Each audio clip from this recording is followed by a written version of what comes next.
Thank you, Ty, for that excessively generous introduction. I wish my mother was still alive to hear that. She would think I had amounted to something. I was invited here by Ty, who to exchange compliments is one, if not the finest energy historian in the country. I've regarded it a little bit of an irony that I mentioned to some people today that the nation's leading expert on offshore drilling is located in Iowa City, Iowa. That seems a little odd to me, but you're very lucky to have him, and I'm really happy to be here. I do have some connections to the university. My daughter has a master's degree in comparative literature from the University of Iowa. And the university also graduated a very good friend of mine who passed away 2 years ago, Jewel Prestige. Jewel Prestige was the first African-American female to receive a PhD in political science, which was my original field.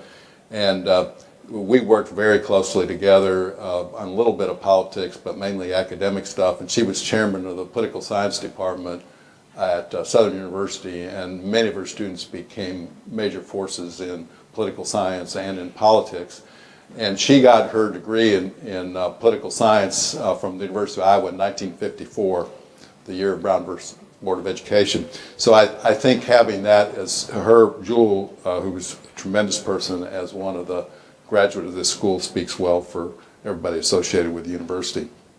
Now, I think the timing of my talk is pretty good.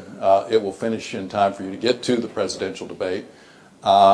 Being a presidential library director, you get to visit all the great presidential libraries and talk to people who know about energy history. And but I also, my major focus is energy history, and I am one of those people who would like the candidates to talk more about energy than they do. But I also, having worked at, he didn't mention I worked at the White House for Carter for a while.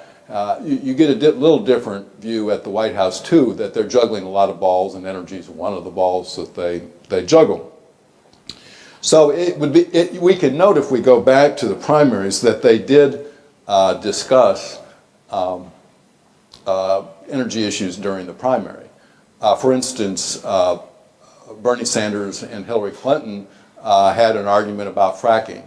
Now, I could devote my whole talk tonight to fracking, and if someone wants to ask questions about it, I'll be glad to engage that. If you remember back to the primaries, Ted Cruz made the suggestion that we abolish the Department of Energy. And you remember Rick Perry was going to abolish it too, but he couldn't remember which department it was. It's a dangerous thing, and as I wrote an article about this in Real Clear Energy. The Energy Department actually controls nuclear weapons. So if you abolish it, where are those going to go? And it's always been a consensus that they wouldn't go to the Defense Department. You needed separation. So I don't know if they're going to go to the Census Bureau or where they're going to end up. There are differences between Trump and Clinton that are pretty clear from their public statements. Probably the most consequential is that Trump has opposed President Obama's clean power plan to deal with climate change, and even called climate change science a hoax invented by the Chinese. Hillary Clinton has called for the continuation of the clean power plan, and since the clean power plan is not a law, it's an executive regulation, it could be overturned by a president over time. So that's a pretty big issue. And then I also wrote an article more recently about Trump's proposal to seize the oil in Iraq. And again, I could talk for a long time about that. You can find the article if you Google it on the site Real Clear Energy. It ended up getting translated into 5 languages, incidentally. Now, I'm going to try to start with the big picture of energy. Energy is a big subject. It's kind of like you're talking about the economy or you're talking about education policy. So I like to talk about energy as a stool with 3 legs. And I don't want to prioritize one leg over the other, but I do think all legs have to be there and get their fair due. So we'll start with national security. Where do we fight wars? Where do we send troops? We do that in areas that are critical for world oil supplies. Now, I thought when I wrote my book, and I said that all of our military operations in the Middle East were tied to oil, that would become controversial. And I spoke about this to rooms like this filled with generals. No one ever challenged it. And sometimes, historians like Ty and myself, we search for documents that have recently become declassified. And if you look at the documents that may have not been available at the time, but the planning documents for the war and other things, it is very clear. This is not to say, I'm not making a judgment at this point whether those were good interventions or not, but it has been our policy since World War II that we would use our military to protect access to Middle Eastern oil. So that's a national security concern. We would want to minimize our reliance on Middle Eastern oil and do maybe a whole host of other things. We want to reduce the chances that Middle Eastern government can dictate policy to us by threatening to withhold oil, or we would like to resist the ability of the OPEC cartel to manipulate the market. Now, so leg number one, and I would say before I leave national security that if we had never been shipping all this oil over to the Middle East, Osama bin Laden would not have had the money to do what he did. And if you read the 9/11 report, the best report, they say that. I mean, this is not some, wild idea. So again, I don't want to read too much into that, but the massive amounts, billions of dollars that have gone from this country and other oil-consuming countries into the unstable areas of the world should be an issue of concern. Now, another leg of the stool besides national security is the economy. For instance, oil is today the foundation of our transportation system. So, even if you're ordering things on Amazon, they're delivered on a truck in most cases. Now, they don't have their drones in operation yet, but even those will require some form of energy. And even your smartphones, you have to recharge them at night. And that plug is getting energy from somewhere, and so somewhere there's a coal plant or a natural gas plant or a solar panel, something providing that energy. And so our economy sort of does not, well, it definitely does not work if there's not a supply of energy to run the factories, to heat and cool the buildings, and do all the other things we want energy to do. So we got two legs of the stool: national security, the economy. So the third one is the environment. Particularly the extraction and the combustion of fossil fuels has a large environmental impact, and this is of concern. So over the years we have done things like pass the Clean Air Act and the Clean Water Act in 1970. Those get amended from time to time. And then, of course, there's the issue of climate change, which I will get to later. Now, I argue in my 2008 book that one of the goals of energy policy should be to look for what I call the threefers, a policy that actually is good for both national security, the economy, and the environment. That takes some thinking, and sometimes these things do come into conflict to some extent, but they don't need to.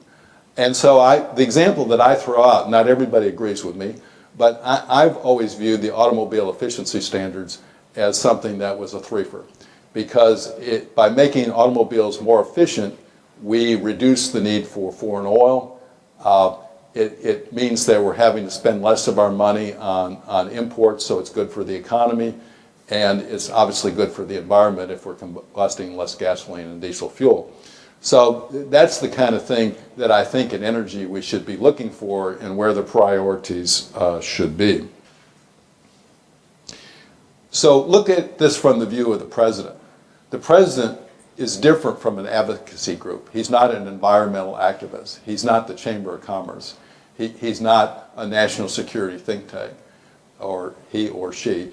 So they have to blend this all together somehow in national policy. It is generally going to be the case that the national security people will, and the business people will be dissatisfied because they think too much attention is being paid to the environment. The environmental groups think not enough attention is being paid to the environment. And they have to deal with this and come up with a national policy that works politically and works from a policy standpoint. And sometimes the two are the same thing, unless you believe that compromise should never occur. Now, if you believe that compromise should never occur, then we're sort of in the situation where these three legs of the stool are all competing with each other all the time and everything's in constant stalemate. Now, zeroing in a little bit more on this year's election, what is the big energy issue of concern in the general election? I would say where you have a big difference on an issue that makes a big difference, it would be what should we do about climate change. And so let me review a little bit the climate change science, because that is under debate. It's not under debate in Britain, it's not under debate in England, in Europe. It's not really under debate in most countries. It is debated in this country. So I think it's useful to go back. It's useful to use as a barometer the National Academy of Sciences, founded by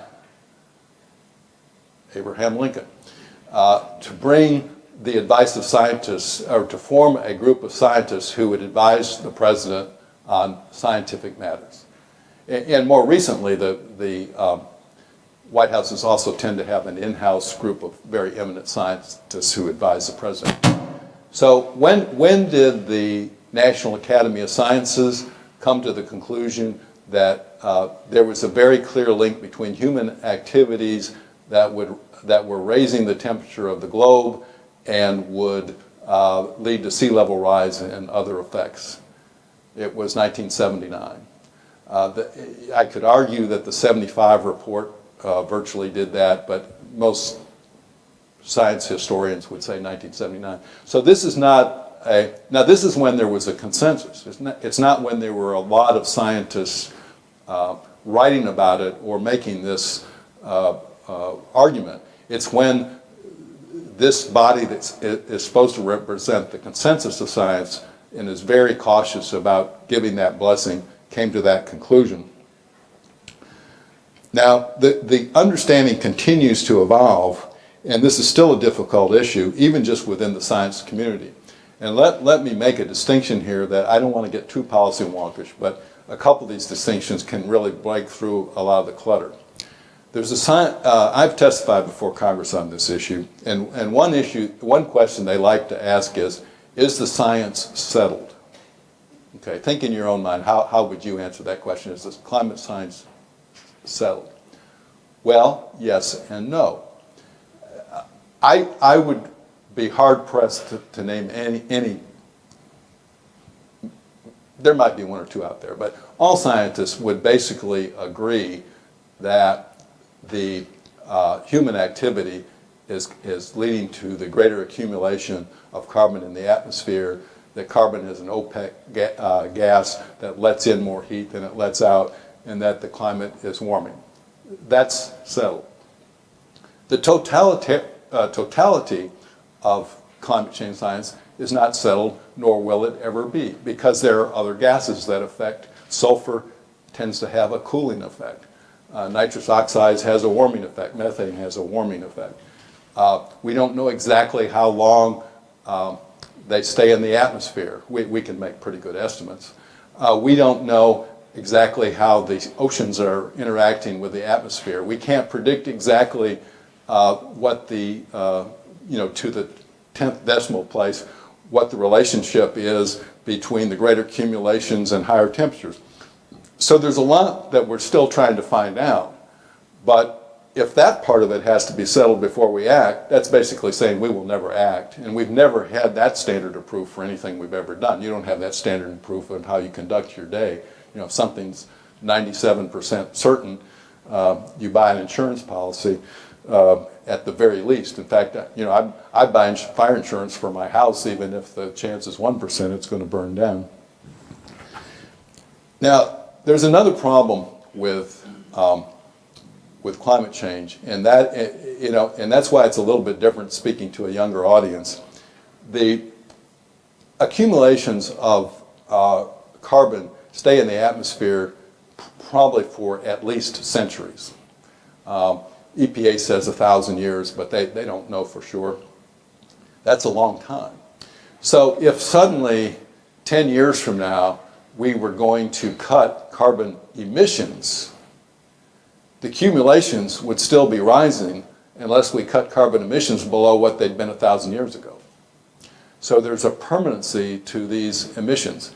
So the change that we observed, that spring comes a little earlier, the temperatures seem to be a little warmer, the ocean levels are a little higher, that's happening gradually, but which gives you some comfort until you realize that they are irreversible to a large extent. Now, you can say, can we ever suck the carbon out?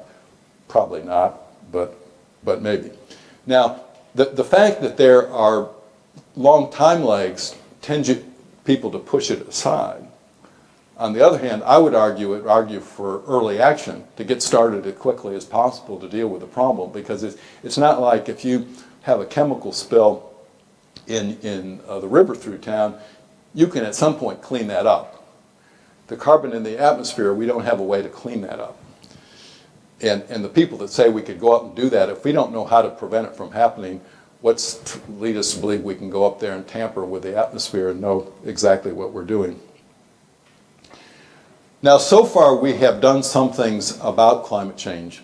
It's not like we have taken no action, but it has generally been done under the guise of other things. So, for instance, we have building codes for energy efficiency. And we do that for a variety of reasons, and usually climate change is not given as one of them. But if a building is more efficient, it's going to require less combustion of fossil fuels, or less, probably less methane leaks in the overall cycle. If appliances are more efficient, and automobiles are more efficient. And these are things, you know, we have despair, and in some ways we should have despair, but the fact of the matter is a refrigerator of today by code has to be 70% more efficient than it was 20 years ago. And Ty didn't mention, I was energy director of the state of Florida for 5 years in the 1980s, and we did a lot to push those standards, both by work that was done in the state of Florida and working with California and New York to put pressure for a national standard. And that's going on all the time, and it's making a difference. Now, it's making enough of a difference? Probably not. Now, we've had a change under President Barack Obama. For instance, now under federal cost accounting, there is a cost of carbon built into the rule. This has infuriated certain members of Congress, but it has been adjudicated by the courts and found to be legal. And so there is a cost of carbon now in a lot of federal rulemaking that did not exist before. And it's not done for national security or something else. It's done for climate change reasons. And then you have the Clean Power Plan, which is the plan for utilities to reduce their carbon emissions, and that's currently under litigation before the Circuit Court. I think it will probably be viewed as legal.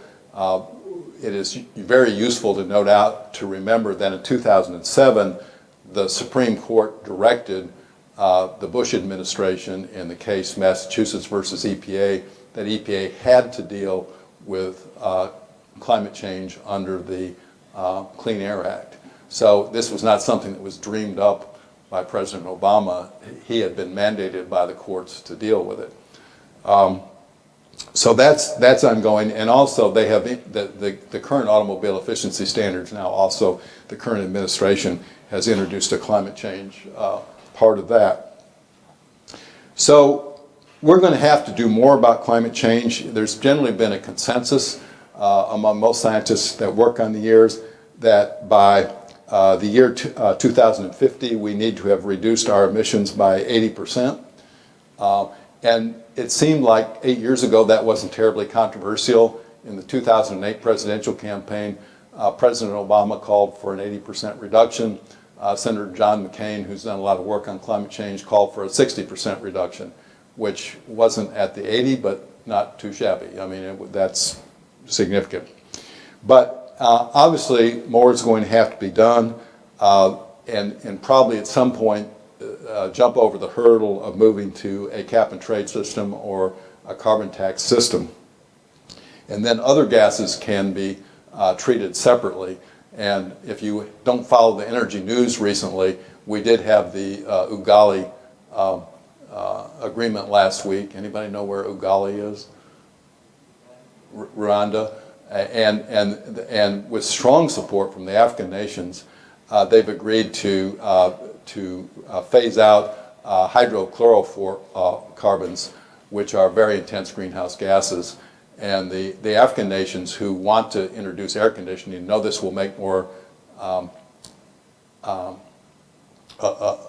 it more difficult for them to introduce air conditioning, agreed to this because they said climate change was a bigger concern with them. They're having a lot of problems with it in terms of agriculture and other things. So that was a useful sign, and I just would say I didn't predict, if you follow this, I didn't particularly like the cap and trade that put other gases and carbon all in the same box. Now there's another question for this election that is related to the first one of climate change, and that is the overall role of regulations. You'll hear a lot of talk, not from just the at least one presidential candidate and some congressional leaders, that the first thing they're going to do is suspend all new regulations. And this has a certain resonancy in a political context because the polls show that a much greater number of people would prefer smaller government than would prefer larger government. So there's a certain political appeal to this. But what do most regulations do? They're usually put in place to protect human life, like workers on an oil rig. If you've seen the new Deepwater Horizon movie. They're put in to prevent consumer fraud. They're put in to protect the environment. And I would argue that they have played a very important role in American life. I hate to confess to my age. I've been around longer than most of you. But I grew up in a lot of my life in Illinois. And so we would drive, but my father was from the East Coast.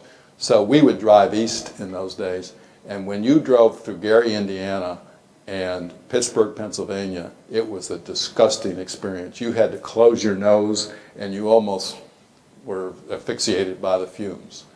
And if you didn't experience that, you can just say, well, gee, you know, all of a sudden the air got cleaner. Well, it got cleaner because we passed regulations that control pollution. And the popular support for it's very high when you can see the pollution. But when you get into things like carbon and mercury and things that you can't really see but have a damaging effect, then the political support isn't quite there so much.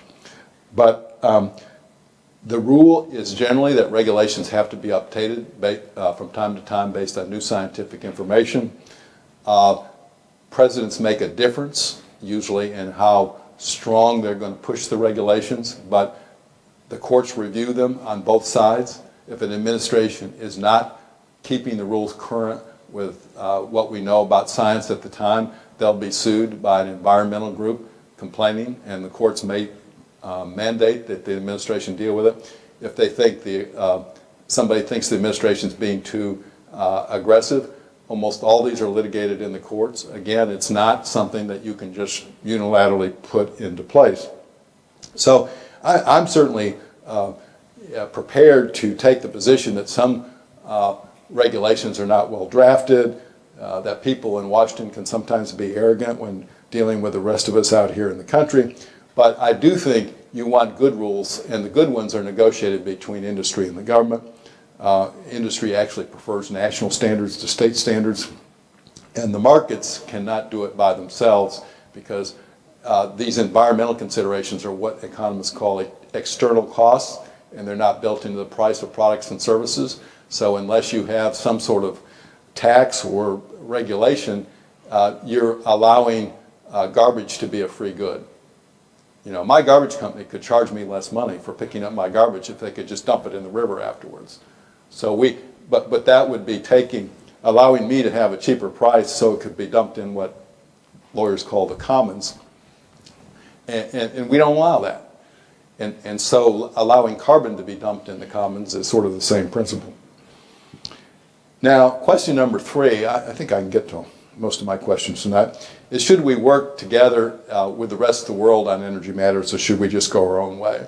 And I would point out that the Strategic Petroleum Reserve is an example of how we work with the rest of the world.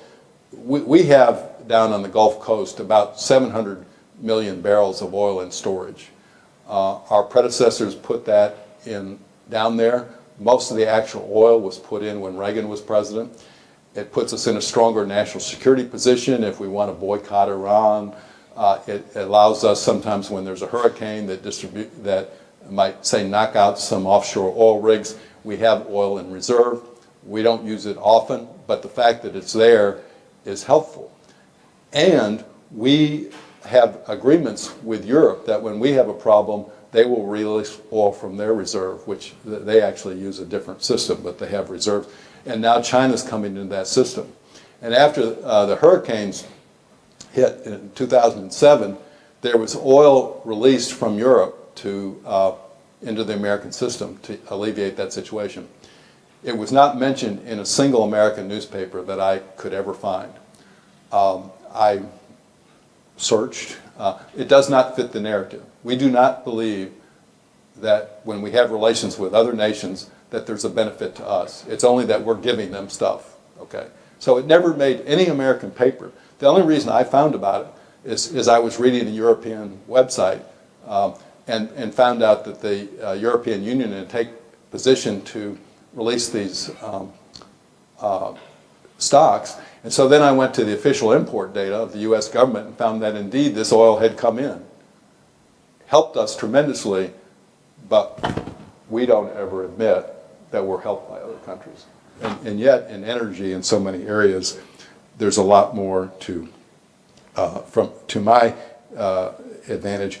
I think that seizing the oil of Iraq, which would unify the Sunnis and Shiites, which is something we want to do, but it would unify them against us because the whole world believes that countries have the control of their sovereign resources. And any violation of that, to go back to the colonial era, would meet with incredible negative response around the world. And on climate, of course, it's a global pollutant. It doesn't make a lot of difference whether it's released in North Dakota or Nigeria. It's a global pollutant.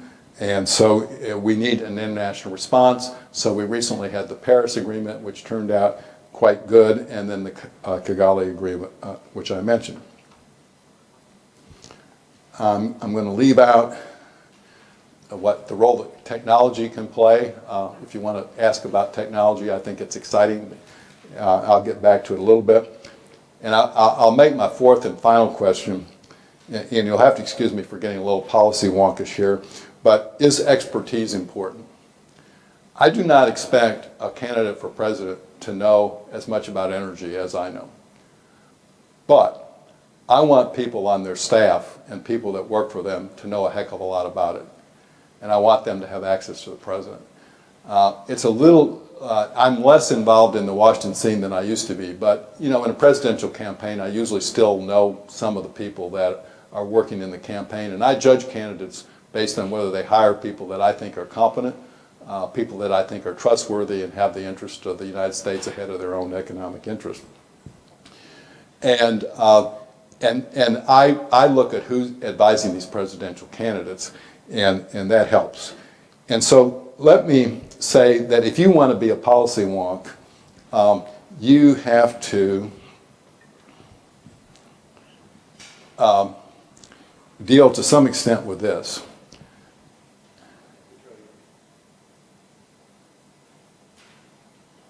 I'd go even darker if you can. That should do it. Yeah. Now this is on the website of the Energy Information Administration, and it's a holistic look at energy, where it comes from and how it's used. And this is useful in a lot of ways. If you're majoring in some part of energy, if you can sort of have this picture imprinted in your mind, it becomes a mental filing cabinet. In other words, every day you're reading about energy and you're having facts and things thrown at you, where do you put it, either in a physical filing cabinet or in your mind?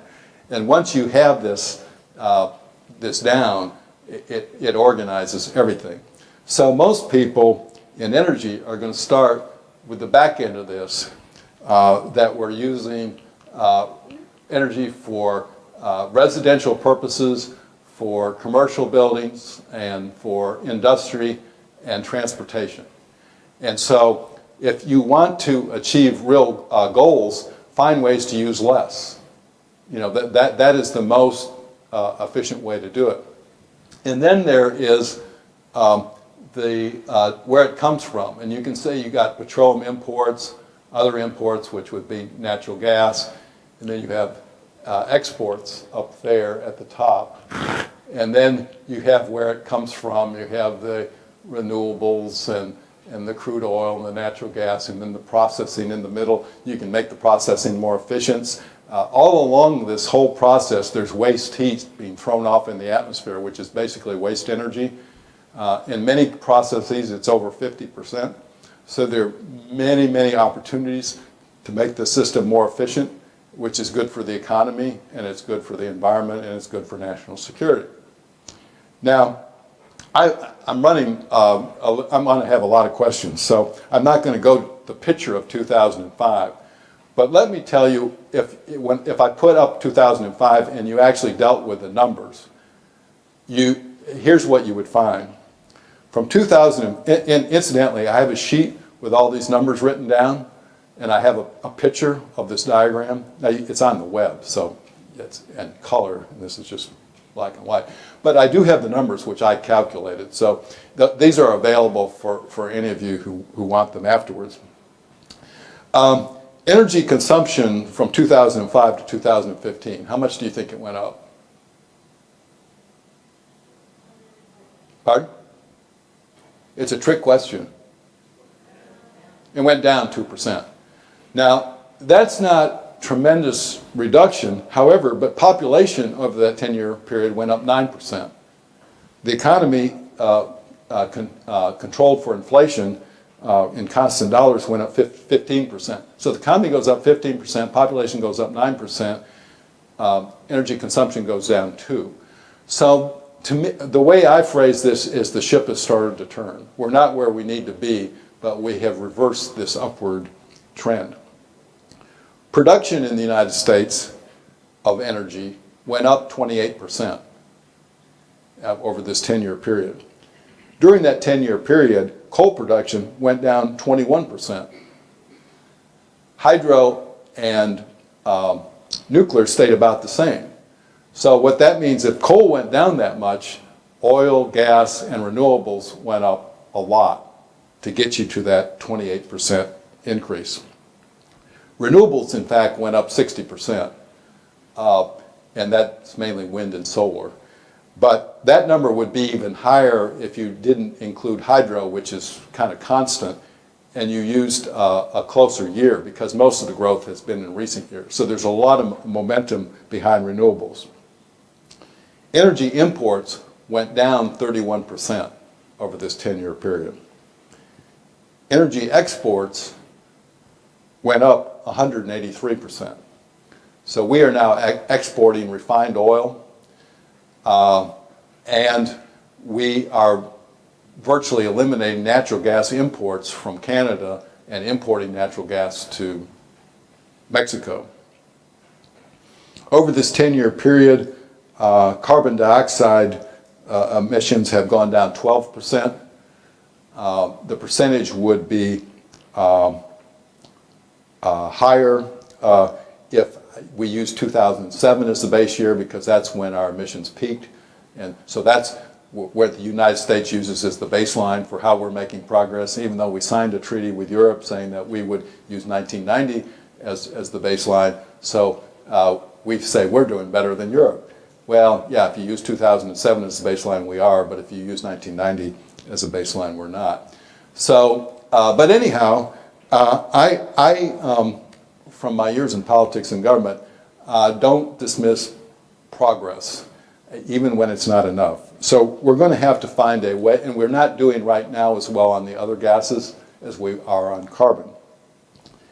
There are many reasons for this. A lot of them are technology. On the production side, we are able to extract oil and gas much more efficiently and with less costs than we used to be able to. On the consumption side, we have more efficient air conditioners. LED lighting, which we need in this room, is your most efficient lighting. It's also gives you the best visual experience. I've told doctors if they operate on me, I want the operating room to have LED lighting. It's cool. It doesn't do damage to historical artifacts. So the Carter Library was, I think, the first major historical facility to use extensively LEDs. They told us it couldn't be done, and the preservation people told us not to do it. But it's wonderful, and so I like to see LEDs everywhere. And these are things which over the life cycle are in effect free because the higher initial cost is more than offset by the operating cost. So this is already going on, and a lot of this is baked in the cake. I mean, we've got the auto efficiency standards are going to keep increasing through at least 2025. Then someone else is going to have to bite the bullet and do the next round. But if you say, well, how can we keep doing that? Well, if you follow the auto market, Lexus announced this week that they're producing a car that's coming out early next year that has variable compression. Now, if you're buying a good modern car today, it probably has variable transmission, and that allows a greater efficiency. And I think probably you're getting a gain of at most 5%. Variable compression, which means that the compression can be adjusted to where you are in the driving cycle, is estimated to provide a 20% efficiency.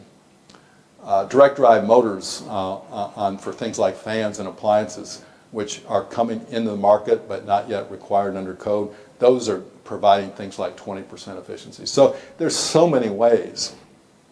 So let me say in closing, as we move to questions, one way of looking at energy is there is no silver bullet. And of course, if I was here giving a political speech or trying to explain this in a 30-second television ad, I would try to give you a silver bullet. But the fact that there is not a silver bullet is not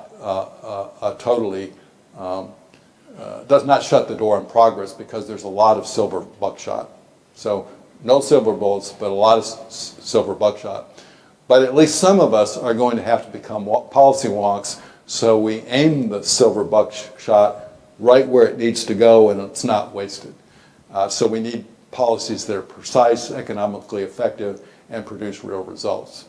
And so that's how I think we should judge the candidates. I think you will find some things on their websites, and you can look at who their advisors are. Study John Podesta. He's probably Hillary Clinton's leading advisor, and Harold Hamm is the leading advisor for Donald Trump. And so you can Google both of those people and see which one you agree with more. So that's where we are. So I've tried to give you a very balanced presentation. I've dealt with almost every issue in energy at some point or other, so questions or comments are welcome, and we'll see who wants to go first. Thank you.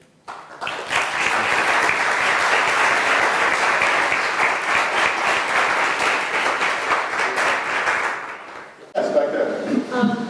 Currently in the system, we use tax policy, tax credits to incent renewables. Would that be the best way, or how do you think the best way is to incent some of these energy uses that may not be apples to apples, the most cost effective? Yes.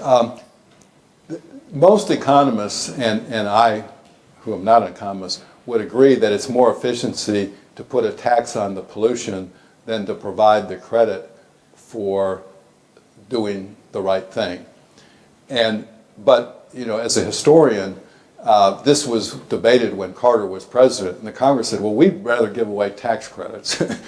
And so even though what you get for dollar of tax credit is not quite as beneficial, I accept them as sort of my non-perfect way of dealing with it. So I'm supportive of the recent extension of the solar and wind tax credits, but eventually I think you could do without them in a with a carbon tax. What you want is a level playing field that takes into account the external costs like impacts on the environment. So I think solar has undergone this remarkable cost reduction, and the solar people have told me privately and to some extent publicly that they think at some point they can get by without the tax and credits. But I think they still should get them because there still should be a level playing field one way or another. You know, another way of doing it is, and a lot of states do this, they have a renewable portfolio standard and say the electric utility must get 15% from renewables. So that's another way to do it that I have supported as a way that gets it done. And I've tried to be pretty nonpartisan tonight. You might guess I'm a Democrat. I've worked for 3 Democratic presidents. But I would point out that the renewable portfolio standard was started in Texas by a governor named George W. Bush. And so if you go back to the origins of the big wind boom, it started in Texas, and it started when George W. Bush was governor. So there has been, we sort of ebb and flow on sort of bipartisan support for some of these things. I was wondering if you could place biofuels within the context of your 3-legged stool analogy and how that does in that sort of analysis. Okay. I would think that obviously for national security, it's a total winner. I'd have to go back. I might have it here. I brought the monthly energy review with me. I think we get the equivalent of about 1 million barrels a day of transportation fuels from ethanol. And so when you look at why we're importing so much less, it's partly because of the fracking revolution in oil, it's partly because of more efficient automobiles, and partly because of ethanol. So on the economic side, I would say it's probably beneficial, although I think you do have to look at the cost of the subsidy that the government provides and say, are you getting an adequate return on that? And I actually was quoted in the New York Times a couple years ago saying that I thought the subsidies needed to be retained but pared back somewhat, and the Congress did do that. So they're not subsidized at the level they used to. The controversy has been from the environmental community, and I try to read all the, when they get dueling studies that on both sides, I go and try to read them. And I must say that, the studies say, some say it's bad for the environment, some say it's good for the environment.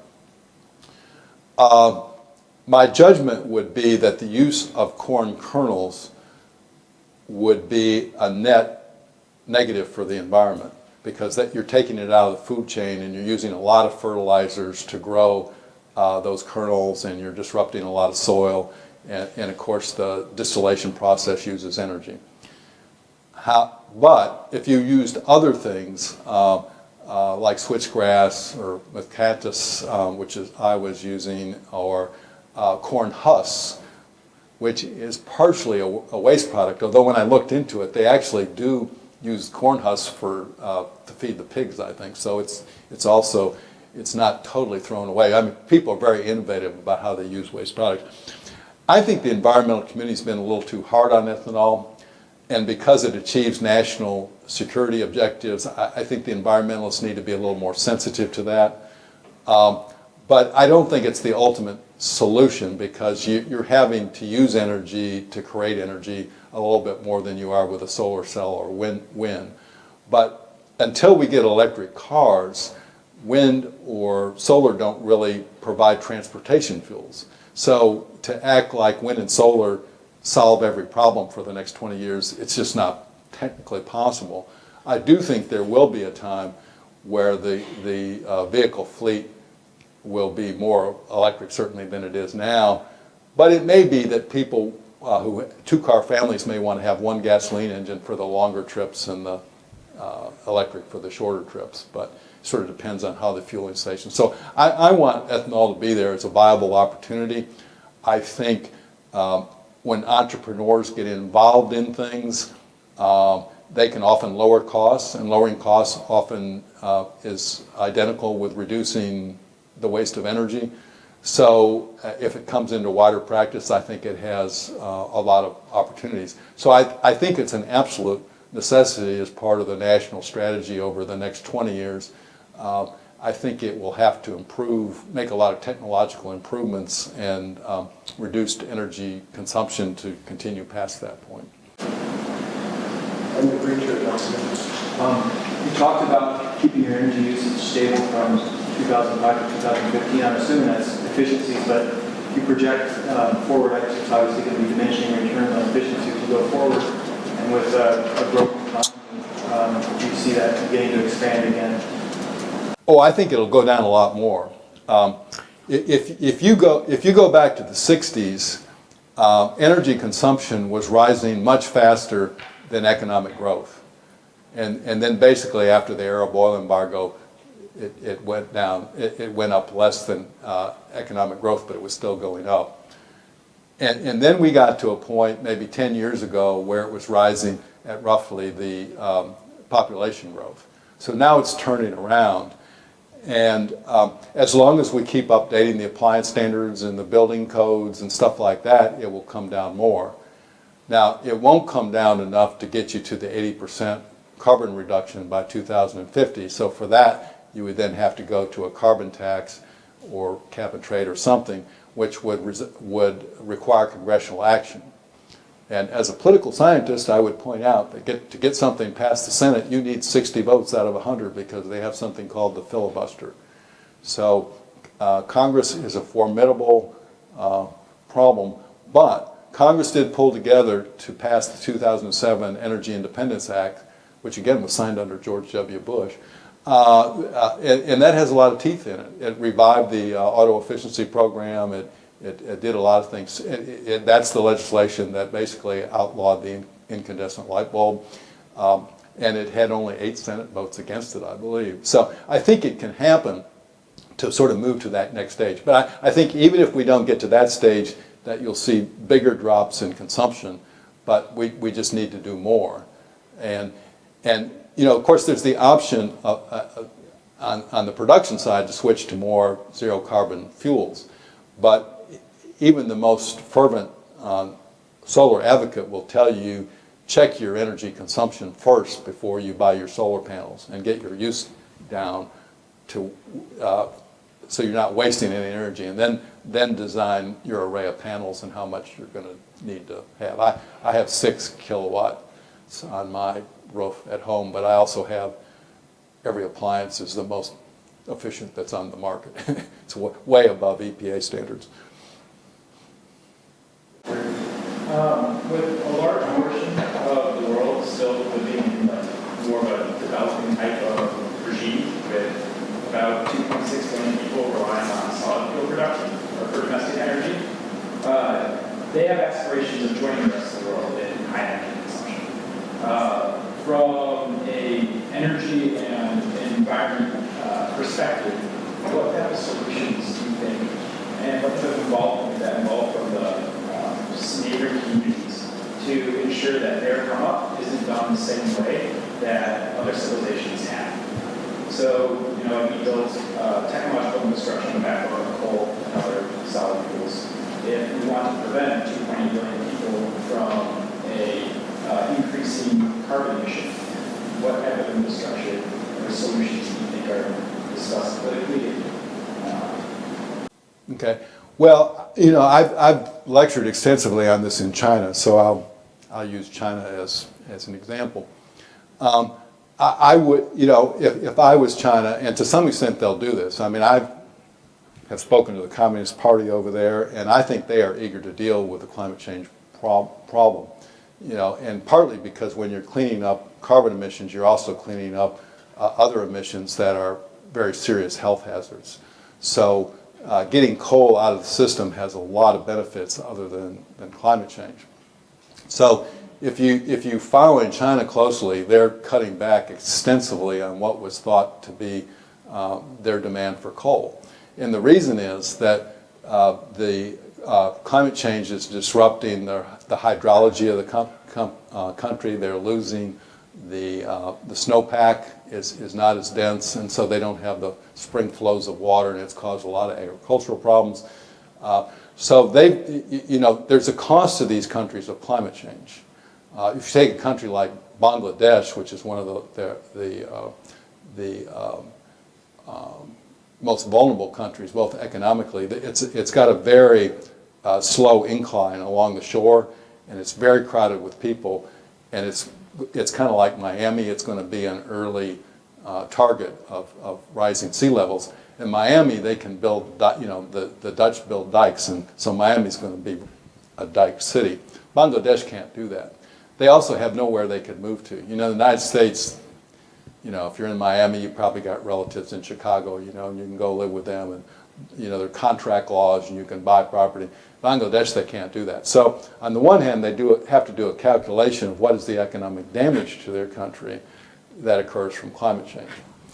Then the second question is, how can we grow? And in a country, in this country, when you're pricing solar, the electricity distribution system for centralized power plants is already built into the system. It's a sunk cost. If you go into India, where transmission lines are not already in place, it's not a sunk cost. So the comparison between solar and fossil fuels is different. So if you're doing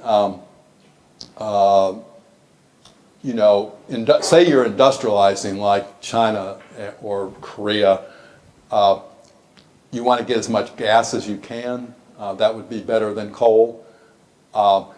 Those countries are being put under less rigorous standards than the developing countries. In other words, the United States is cutting by 80% to allow the developing countries to grow. Okay?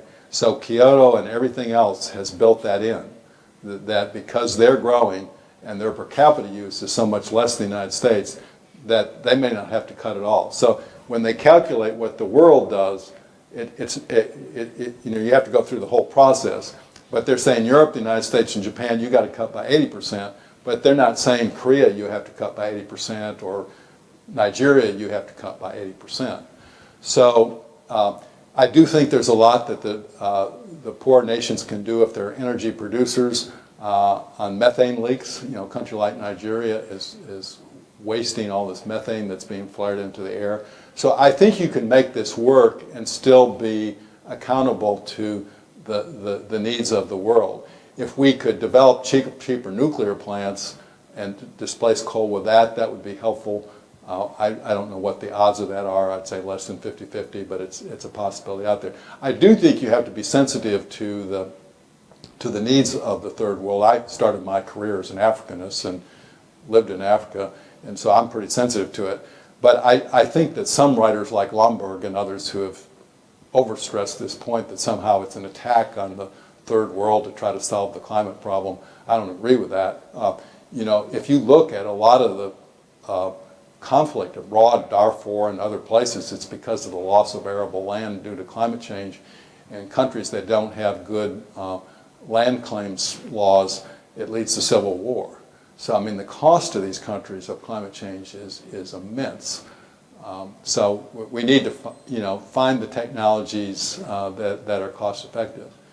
And it's scary because in China, if you have a 6-story university building, it will not have an elevator. Okay, you walk up the 6 stories and you think, oh, at some point they're going to say we should have elevators. And then I took the train through South China, and I see, in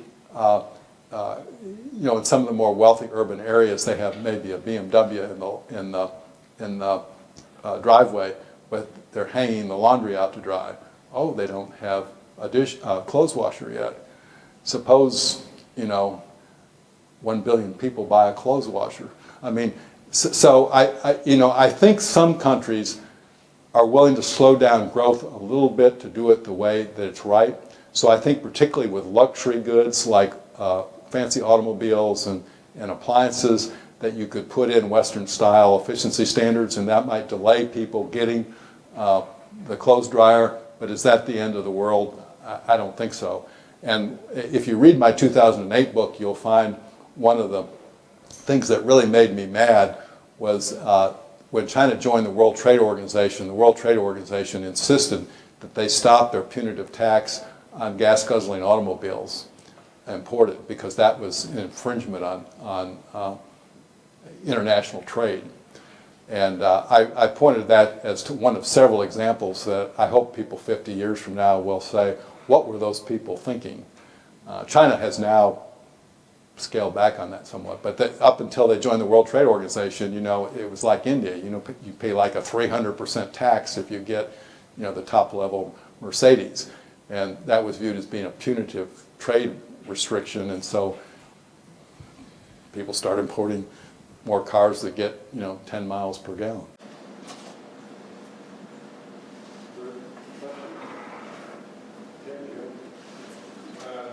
You started by saying that you could give a whole lecture on fracking. Could you talk a little bit about the long-term future of fracking? Okay. Fracking is a technology by which there are rock formations in the earth that are more rock than they are oil, but collectively they contain a lot of oil. So you have to find a way to break down the rock to get to the oil. In the early 1970s, the federal government had a program, and it was to use nuclear explosions to break up the rock to get to the oil. Well, it was actually, they were using it for gas, but fracking can be used for gas and oil. And this was not a theory. They were actually doing it in Colorado. And the Nuclear Regulatory Commission sort of blithely said, well, someone said, well, our customer's going to want to buy natural gas that has radiation in it. And they said, well, we'll temper it down a little bit, and we'll do it at only safe levels. Well, whether it's safe or not, people are not going to buy radiated natural gas. So eventually, Colorado dug in its heels, and over the opposition of the Nuclear Regulatory Commission, this was dropped. So in the 1970s, a guy named George Mitchell in Texas developed water pressure mixed with chemicals to break up the rock. And over the years, they found out they could use less and less chemicals, which reduced the cost, and it did not become commercially viable until the late 1990s. I actually visited the first Mitchell plant right after it started commercial success. So then it was added to horizontal drilling and advanced seismology. What we can do today with computers to model what's under the earth is amazing, and so we're able to hit oil a lot more accurately when we drill for it. In the old days, we were sort of taking our chances. So what is called fracking is really, in practice, a combination of three technologies: hydrological fracturing, horizontal drilling, where you go down from one site and get out to maybe 6 or 7 sites with horizontal pipes, and then this advanced seismology. As I say, the first commercially viable well was in the late 90s, and it started to spread, you know, around 2007, 2008, and by 2010, it was going on like gangbusters.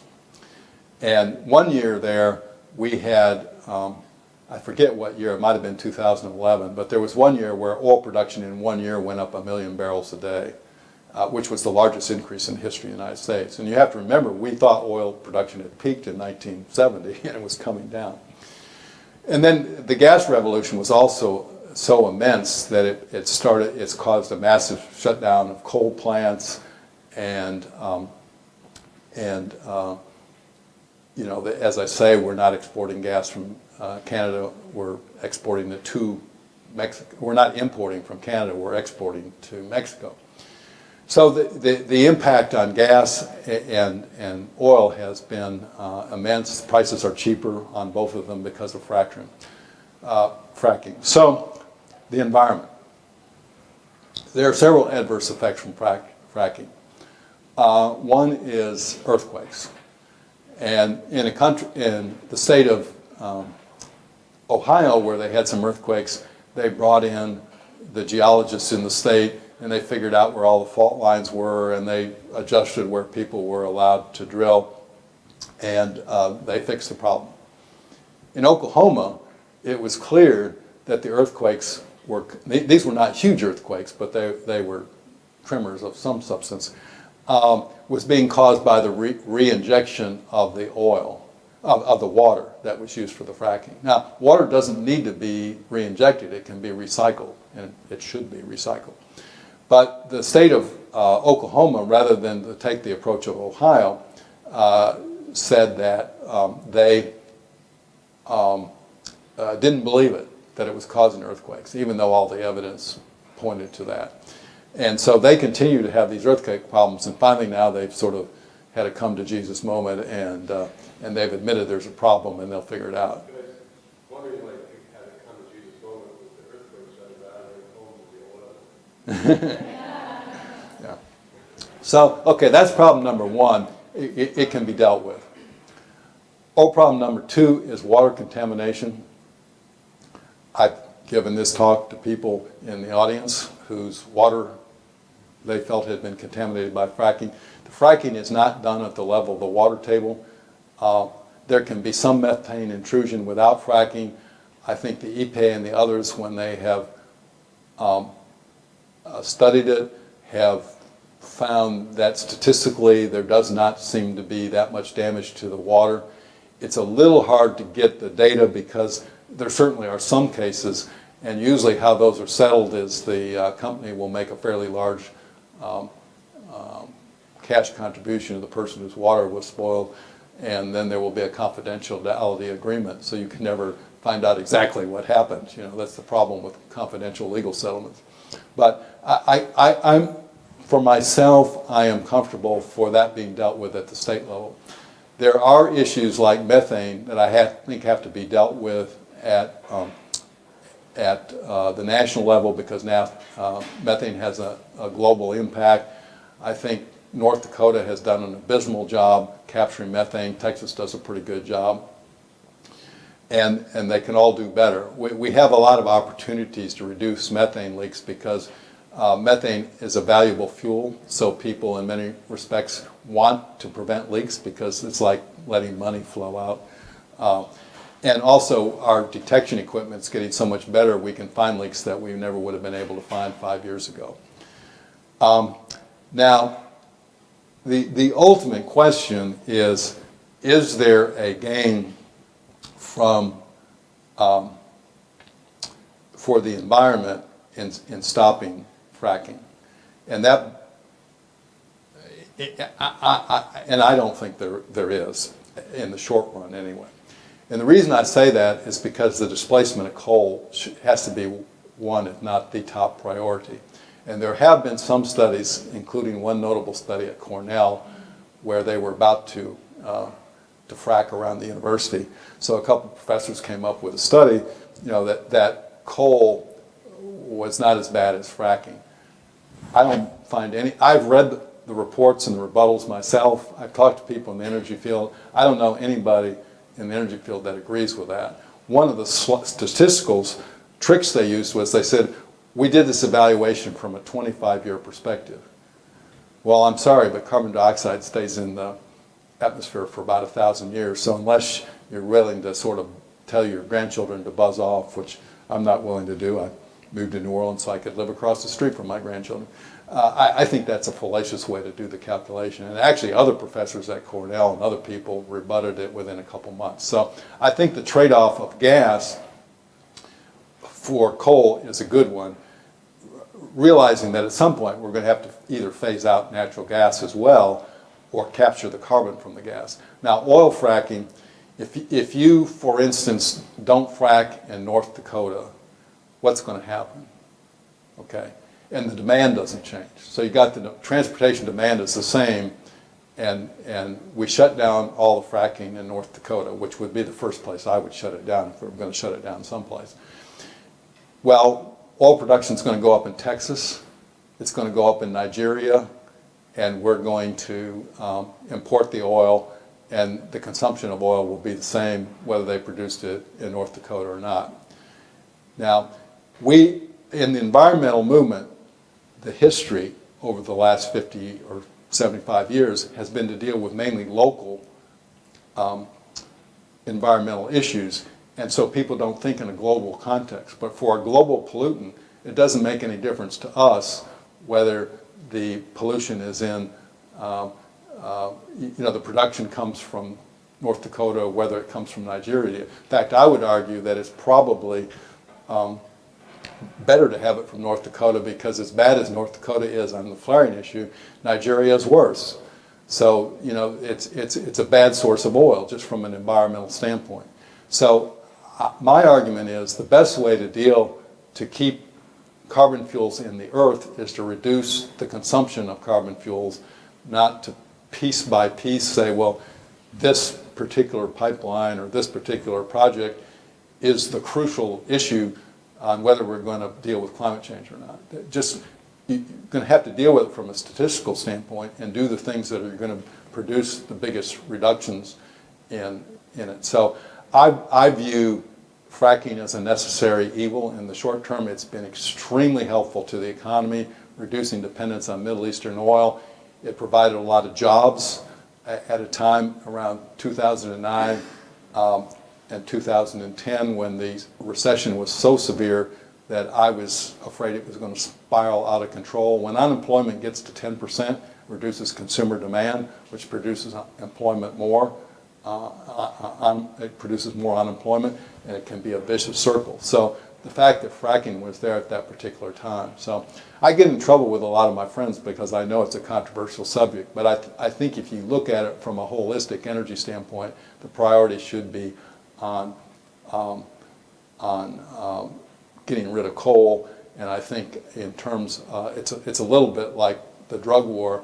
If you're trying to get rid of drugs, you got to reduce it on the consumption side. You can go burn down a forest somewhere, but if you don't reduce the demand for it, it's going to come from someplace else.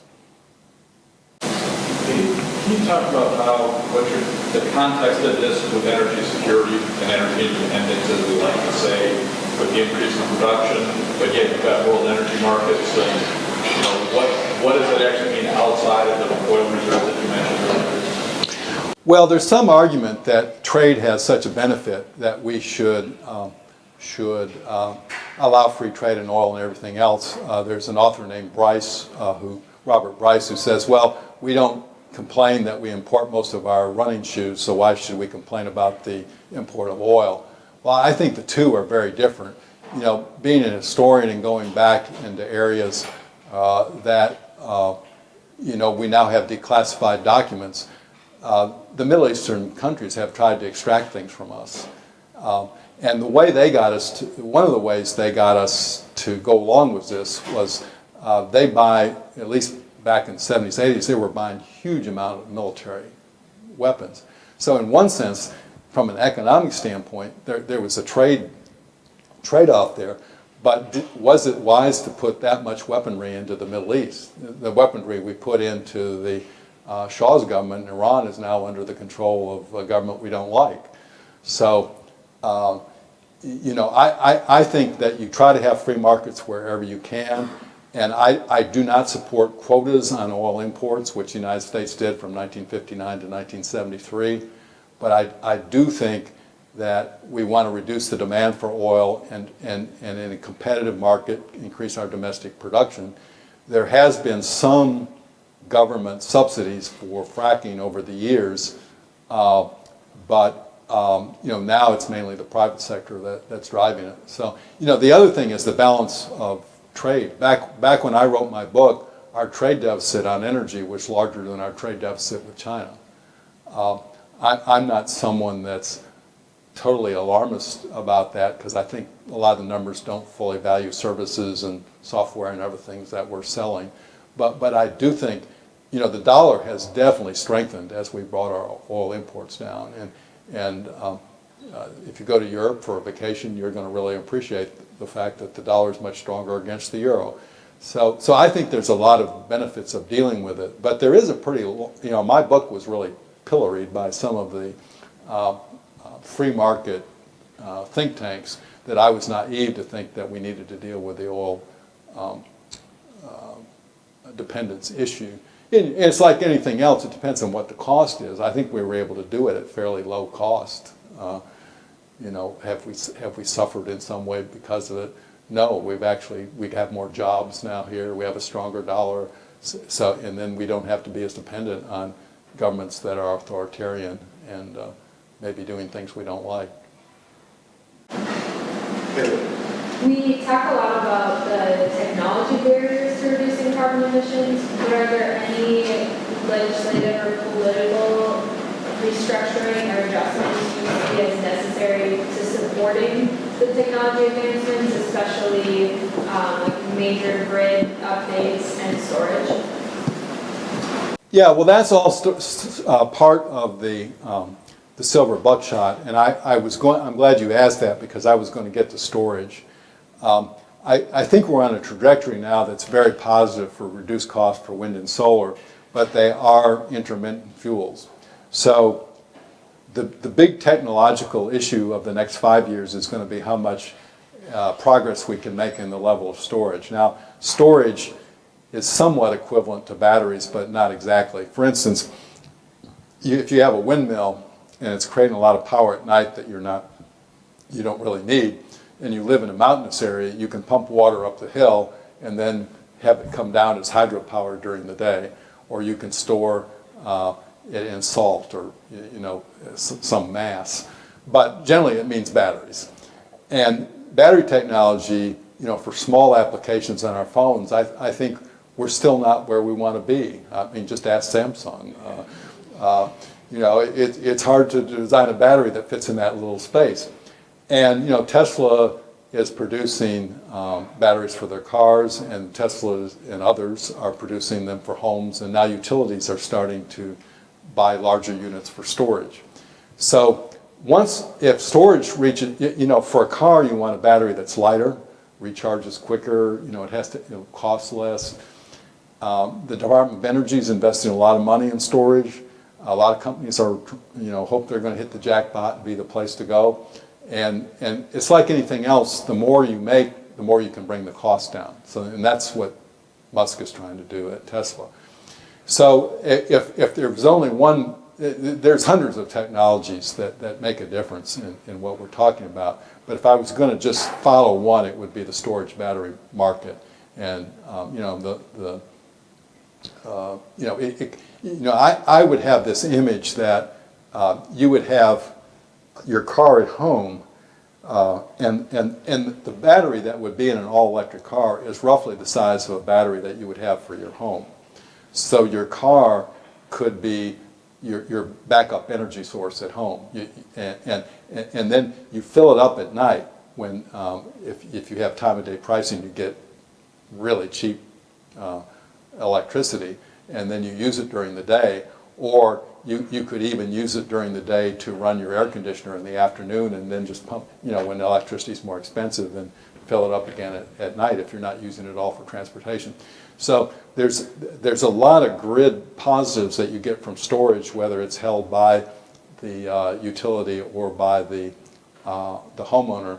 And states like California, which generally is leader in almost all these areas, is now starting to have serious conversations with the utilities about storage, and certainly will be mandating storage levels, which will then create a larger market for batteries, which will bring about faster technological change. So I'm pretty optimistic, but I think you can see clearly that wind and particularly solar, even more, prices are going to keep coming down.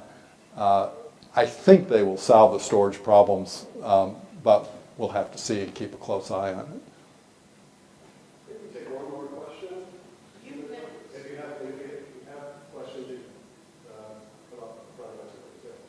You mentioned nuclear a couple of times. Are there new technologies occurring there that will give assurances to the public that it's safe?